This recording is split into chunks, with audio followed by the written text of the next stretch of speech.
would say it is half full? And how many would say, oh, everyone said half full, this is great. Because interestingly, for many in our society, half empty is the norm, the norm. In a recent blog is a blog poll by wrongplanet.net when asked the question, can you see, Gigi? Yeah. Are you an optimistic or pessimistic person? 53% said depends, only 20% said optimistic, and 27% said pessimistic. What exactly does that mean? Dictionary.com defines pessimistic as, read with me, the tendency to see, anticipate, or emphasize only bad or undesirable outcomes, results, conditions, and problems.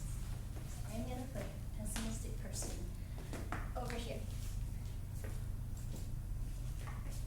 And dictionary.com also says that optimism is, and read with me, the tendency to look on the more favorable side of events or conditions, expecting the most favorable outcome. Put that person there.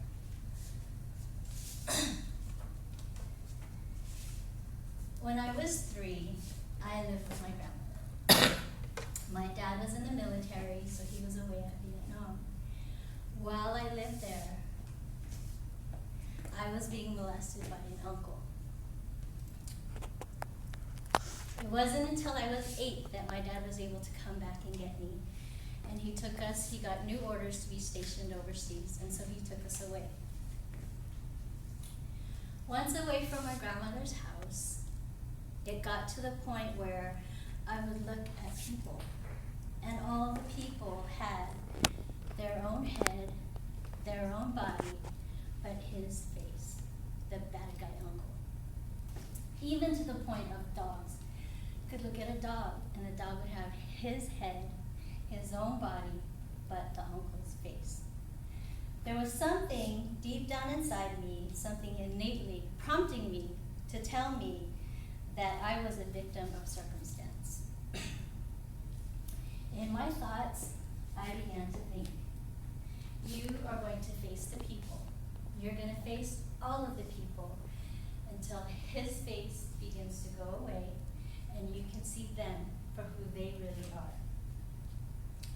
So over time, his face began to fade, and I could see the people, the real people, the real beautiful people. It was them themselves.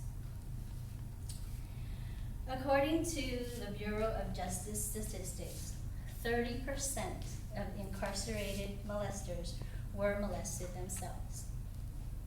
I could have been a statistic.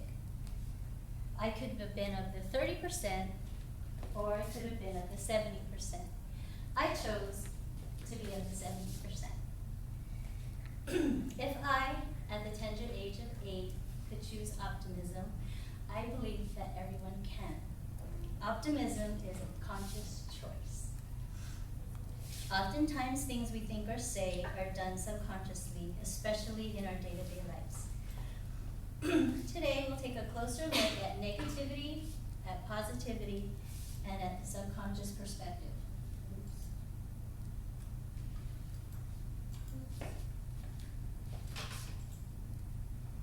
So how do I make it go back? Oh, press done Okay. on the bottom left. All right. Yeah. Sorry about that. I'll just leave that there. Question. How many of us are actually aware of what we think or how it processes through our heads? And how often do we know or realize that we fall into the half-empty norm? How many of us have knowingly and unknowingly found ourselves saying, it's too complicated, or I don't have the resources, or even I'm not going to get any better at this? Do we even realize that we're saying these things? If so, the Mayo Clinic gives us examples of how to apply a positive twist to statements like these. Or it's too complicated, we might say, I'll tackle it from a different angle. Or things like, I don't have the resources, maybe we might say, necessity is the mother of invention. And even for I'm not going to get any better at this, we might say, I'll give it another try.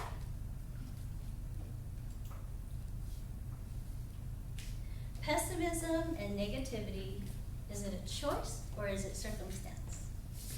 During the dark years at my grandmother's house, I was a sickly child. I had asthma and I had eczema, and I was allergic to almost everything and anything.